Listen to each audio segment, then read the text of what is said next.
శ్రీకాళహస్తిలో ఎప్పుడైనా ఒక విశేషం జరిగితే దేవతలందరూ వస్తారు. నేను మీతో ఒక మాట చెప్పాలి అంటే, ఎక్కడైనా గిరి ప్రదక్షిణం చేశారనుకోండి, గిరి ప్రదక్షిణం చేస్తే దాన్ని గిరి ప్రదక్షిణ క్షేత్రం అని పిలుస్తారు. ఎందుకంటే కొండ స్థూల శివుడు అని గుర్తు. కొండ స్థూల శివుడుగా ఉన్నాడని ప్రమాణం ఉంటేనే గిరి ప్రదక్షిణం, అంతేగాని కొండకి దారి ఉందని చేయకూడదు. ఆ కొండ స్థూల శివుడని ప్రమాణం ఉన్నదా ఎక్కడైనా పురాణంలో? ఈ కొండంతా శివుడే అని చెప్పవచ్చా? చెయ్యొచ్చు.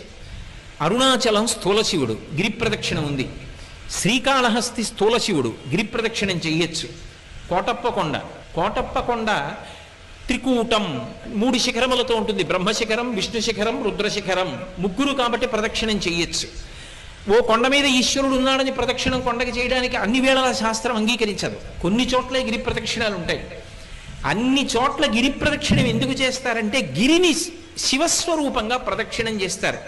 ఒక్క శ్రీకాళహస్తి మాత్రం గిరి ప్రదక్షిణమున్న మిగిలిన క్షేత్రముల కోవలోకి రాదు.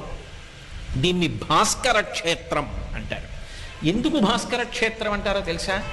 మనందరం పితృదేవతలు ఉత్తీర్ణులు కావాలన్నా, దేవతానుగ్రహం కలగాలన్నా, లోకములు శాంతి పొందాలన్నా, గ్రహములు శాంతి పొందాలన్నా పరమ ప్రమాణంగా ఏ కాలాన్ని తీసుకుంటామంటే, సూర్యుడు ఉత్తరాయణంలో ప్రవేశించినటువంటి కాలాన్ని ఉత్తరాయణ పుణ్యకాలమని కొలిచి, ఉత్తరాయణ పుణ్యకాలంలో దానాలు పూజలు అవి విశేషంగా చేస్తారు.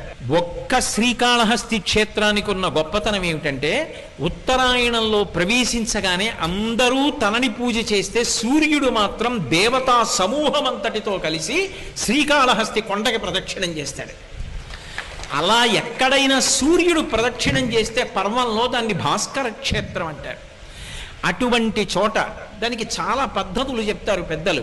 ఒక్క శ్రీకాళహస్తి విషయంలోనే ఆ పద్ధతులన్నీ చెప్తారు. అలాంటి పద్ధతిలో ప్రదక్షిణాలు కానీ చెయ్యగలిగితే అటువంటి వాడు జన్మరాహిత్యానికి కూడా వెళ్ళిపోతాడు. అంత గొప్ప క్షేత్రం శ్రీకాళహస్తి క్షేత్రం.